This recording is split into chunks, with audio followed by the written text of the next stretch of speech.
This conference will now be recorded.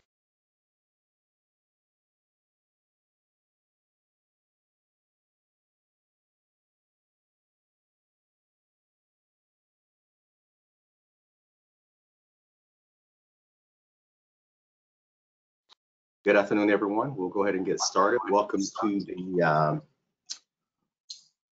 Phase 2 Advisory Board meeting, April 20th. So we'll start with roll call.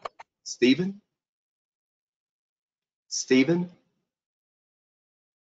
Lieutenant Brett? Here, Terrence. Oh, okay. All right, Stephen's here. Lieutenant Brett? Okay. Diane? Present. Jay?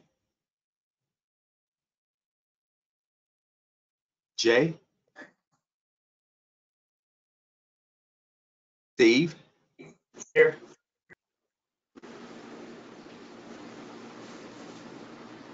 Lisa? I'm here. Sherry? Yes, I am here. Sergeant Joseph? Okay. All right, we have quorum, so we can proceed. We will start with the review and approval of the last meeting minutes. Rachel? Good afternoon, everyone. The last meeting was held on March 9th. The February 9th meeting minutes were reviewed and approved. There was a brief stakeholder outreach update presented by Chad Hutchinson. Janice Timmons gave a phase 1 and phase 2 financial review at the bottom of page 1. Nathan Johnson began the phase 2 project updates at the top of page 2, and this included an update on IFTA IRP, ECM, and Florida Smart ID. There was no communications update at the meeting. There was a brief Q&A on page 3, and the meeting was adjourned at 2:55 p.m. And at the bottom of page 3, you can see the items that were distributed in the meeting packet prior to the meeting. Questions, comments, or corrections? Is there a motion to approve? So moved. This is Lisa. Second? Second, this is Steve. All in favor? Aye. Aye. Aye. I think you will mark these as approved. Also, Jay said in the chat that he's here, Terrence. All right, thank you. We'll mark Jay as being present. All right, next agenda item is stakeholder outreach, but I don't believe we have stakeholder outreach for phase 2, so we'll move on to financial review. Janice? Good afternoon, everyone. These financials are as of March 31st, so we are through 3 quarters of the fiscal year, heading into our last part of the year. And phase 1 obviously is closing down, so there's no change. There were no LBR requests. The last one was of 1920, and obviously the numbers have not changed. In phase 2, our LBR request for 2021 was 9.877. And those numbers haven't changed, although there is an 8B out there that the legislature is still working on, which are cuts that each agency has actually seen a little bit of. Our reduction that we're looking at is about $552,000.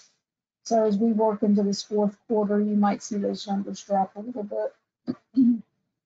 Our total budget, just as we look at it from contracted services, OCO, IVMD, and expenses, you can see how it was broken down at the beginning of the fiscal year. And then our expenditures by month, you can see where February dropped a little bit on contracted services and then went back up a little bit more normal. The one expense that did go up during the month of March was IVMD, our independent contract with Ernst & Young. We did catch up on all our invoices for prior months, which was November, December, and January and February. So we are back to a zero variance now on our contracts with IB&B as far as expenses go. And so for fiscal year to date, right now our budget total is 9.8 million. And you can see the month to date for budget and actuals has a 0% variance. We've spent 5.5 million, and our remaining funds right now is 4.3 million. Does anyone have any questions? And that is all I have. Okay, no questions for Janice. We'll move on to project updates. Nathan? Good afternoon, everyone. We have a stoplight report, and this is actually an update to a previous version of the stoplight report. What we've done is we've put the whole program on a page. So I'll walk you through just to orient how this is laid out. So every team in the program for phase 2 has an area where we're showing the current milestone of functionality that they're working on, the next milestone that's coming up, and then the entire backlog for that team. So the upper left, we have the TNR issuance team that's focused on the issuance transactions in the modernized Orion system. They're currently working on milestone C, which is the original registration transaction. If you'll recall, they've completed the core functionality of the module, searching for customers, creating vehicles, inquiring on customers' vehicles and registrations, and then the original title transaction front to back. So they're working on finishing the original registration transaction front to back, and that will provide the basis for the remaining transactions in their backlog, which is again focused on the issuance of the motor vehicle issuance functions within the Orion system. Milestone D, which is next, are additional transactions. They've gone ahead and done pre-refinement on those, so there's a good backlog of ready-to-work stories to pull from. But their focus right now is to finish out the original registration transaction and all the business rules, as you can imagine, complicated the vehicle class calculations and fees and all the different things that go into attaching and detaching plates. So that's what that team is focused on. Below that is the globals team, which is focused on inventory, administrative, and cashiering. So they've completed their milestone D, which included a mixture of cashiering and admin features and some inventory features, and they're now working on their milestone E, which is the balance of all the inventory features. So that's all the inventory for plates, and as well as things that if our P team is going to need for decals and things like that. At the bottom right, the enterprise team, that is a team that goes across the other teams and supports the other teams. They have a backlog of things that are more technical in nature, but they support the other teams, and so they're addressing things as they come up. And then for the other teams, I'll orient you to how the data is laid out, and then the individual PMs will give updates on these teams. So the upper right is the portal team. Actually, Andre, if you could give the update for portal, and then we can switch back to me on that. So good afternoon. So the MyDMV, the portal fleet team is currently working in sprint 18, and we'll be completing that sprint this week. And they are working on the milestone C stories. All development is complete for the milestone C stories. We have remaining 52% of our stories to be tested, which is why we're in the red with the testing. The team has asked SEU to give us the estimate of the effort to complete the remaining milestone C stories, and we're continuing to review the estimates with the SEU team on that. They're testing the MV records request reports for milestone C. The development team is continuing to refine and develop milestone D stories, and 80% is not started.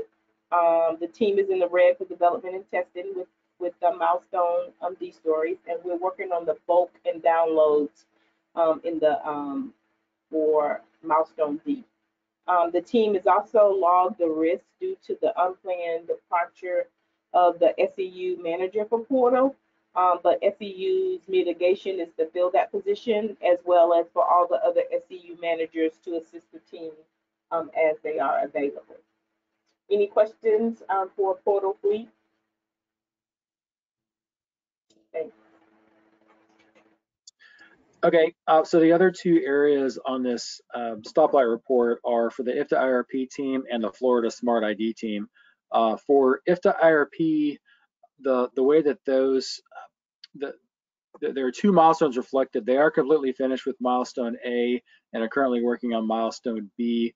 The development related to that is the integration piece that the highway safety developers are working on for the Celtic COT system to call into. So they're on schedule as far as that goes. There are a couple of red and yellow things related to some decision points that need to be made related to some of the deliverables, and Scott's going to talk about that here in a minute. The last thing I'll mention on this page is for Florida Smart ID. So this is the first time you will have seen the Florida Smart ID team represented on this report. What we're calling milestone A and B. A is really the initial pilot that's going live currently, and then B is all the quote unquote day two functionality. There's an effort underway to make an actual implementation plan for the balance of that functionality. Joe will be giving updates on that here in a second. So let's flip over to the PowerPoint slide, and Scott can talk about IFTA IRP. Thank you, Nathan. Can everyone hear me? We can. Thank you, sir. Yes, as Nathan mentioned, we had finished our Milestone A development work, Sprint 4, this week. We're in the HIP sprint, making sure we clean up. We've completed all of the endpoints that were planned for Milestone A, so kudos to the team. This is to get ready for Celtic to be able to make communications back and forth to our databases and backend systems. So we're moving forward on that. We are moving into Milestone B, planning. We've already completed the HIP sprint for Milestone A. We picked up stories in Milestone B because we had additional capacity in HIP sprint, and they are around CRS payment, inquiry update, the shopping cart, checkout, that's important, and then inventory discrepancy, reservation delete, making sure that we're able to remove stuff from the system in that perspective. We opened and closed the program risk number 90. That was related to the issuance design specs. The resolution that was identified to actually get that risk closed was to separate the issuance functionality of IFTA and IRP into two unique service endpoints. I expect to have similar challenges like this one until all of the JAD sessions are completed. Those are the requirement sessions. In addition, when we close down the ICD, which is the technical session, which is targeted for June or July, so we'll still have those challenges, but I think the teams are working well to resolve them. At this point, I'd like to draw your attention to the stoplight updates for today, also the colors that Nathan had mentioned earlier.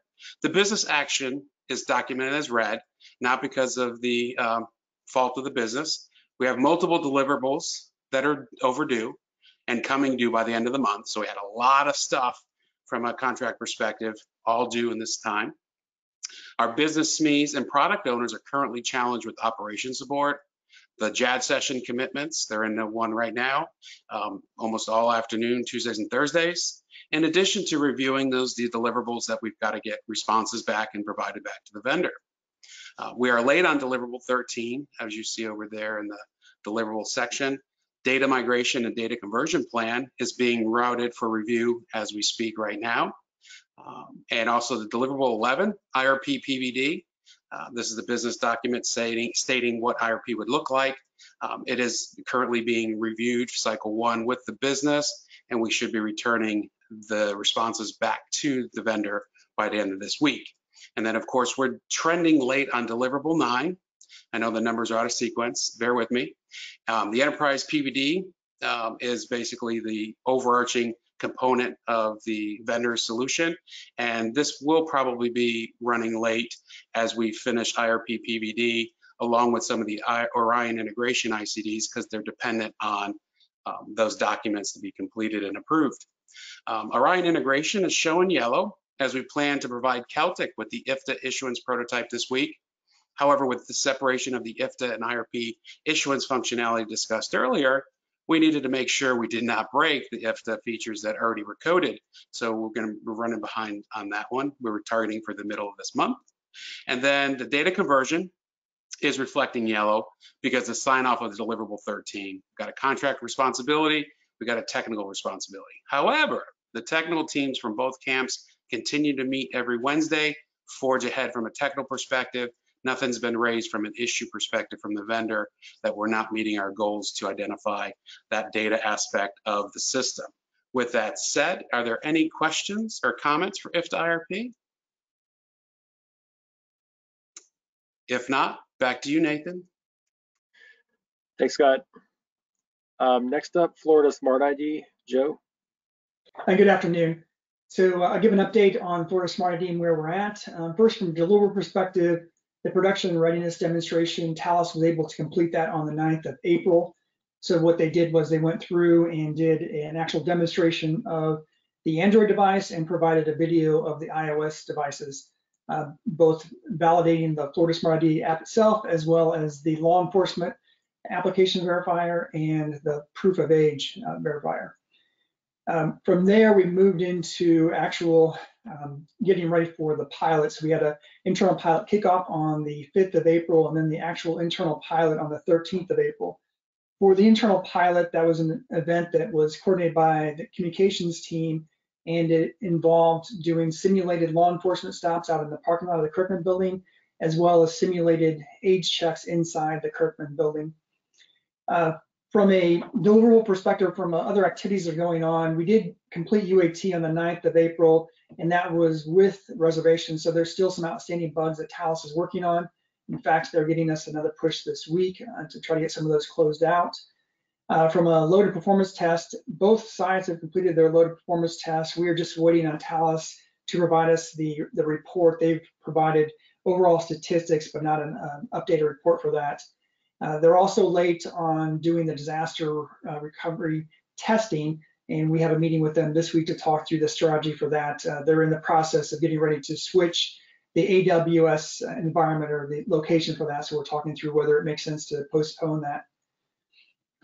As Nathan mentioned, we're starting to pivot to look at day 2. That's what deliverable 36 is that first initial cut of the implementation plan for what we're going to do for events after the pilot.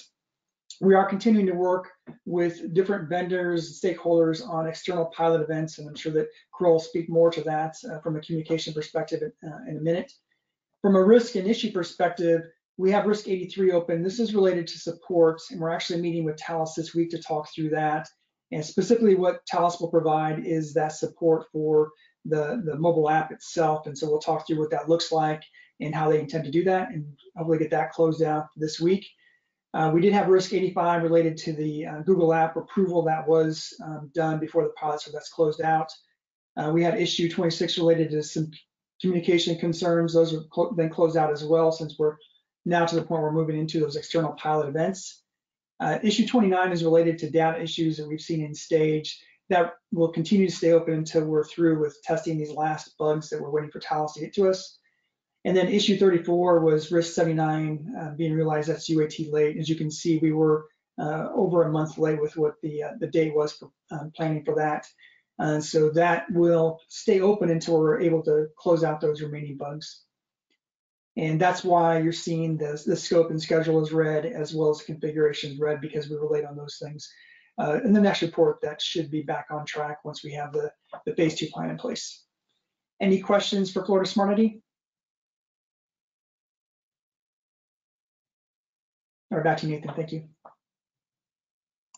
Thanks.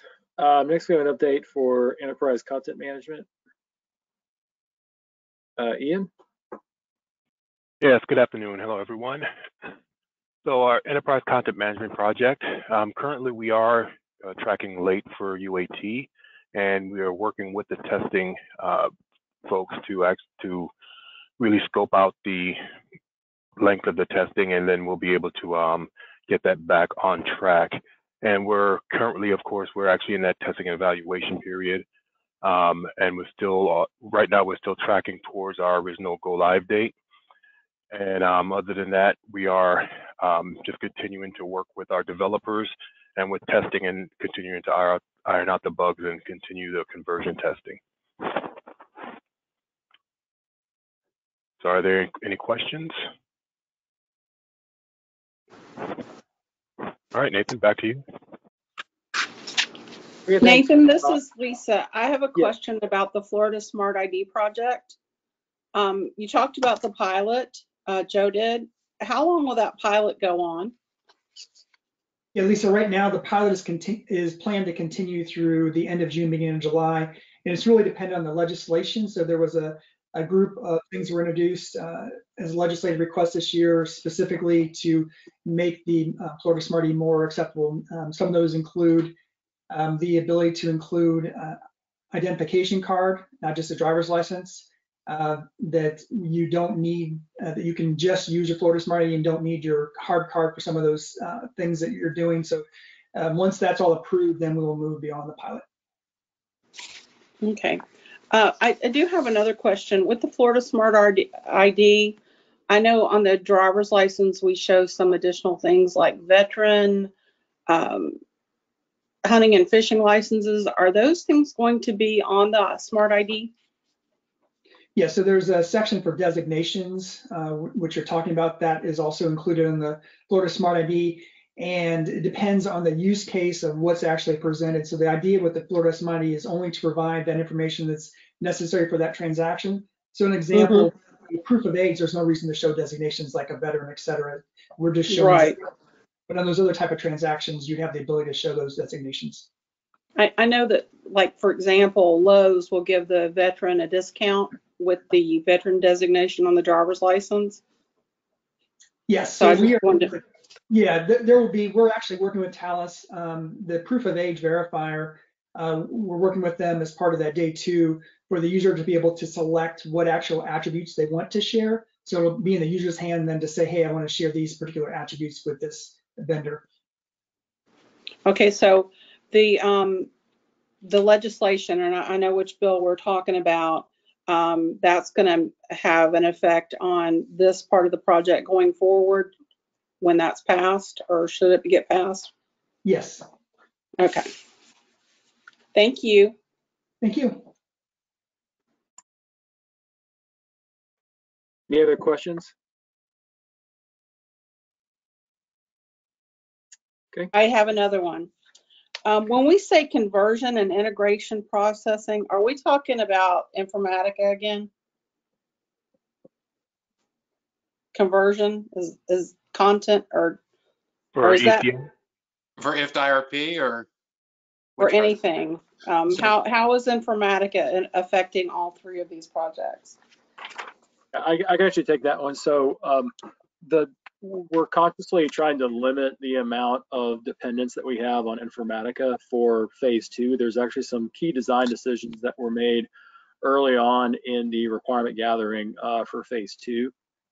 So there are some amounts of conversions. There will be a one-time conversion for ECM to move the documents around. For IFT IRP, there will be some amount of data loading to get those systems into sync so that they can start to do business together. But as far as Informatica, there really is no new dependence on Informatica that's being introduced by phase 2. Okay, thank you. Any other questions?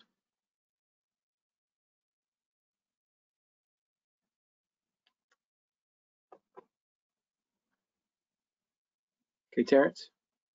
Okay, no further questions for the projects. Coral, you have anything to add from a communications update?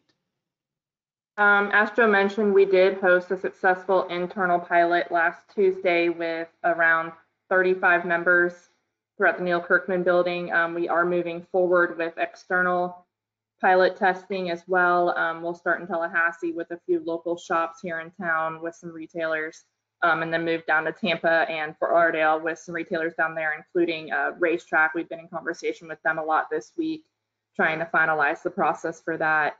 I know Steve Birch himself is very excited to be the second round of internal testing once the couple fixes go in. So looking forward to the next step. Any questions? Yeah, and I apologize for my excitement, Coral. Don't apologize, Steve. You've been excited since day one, so I'm excited to get it to you. Okay. Any general questions for the team?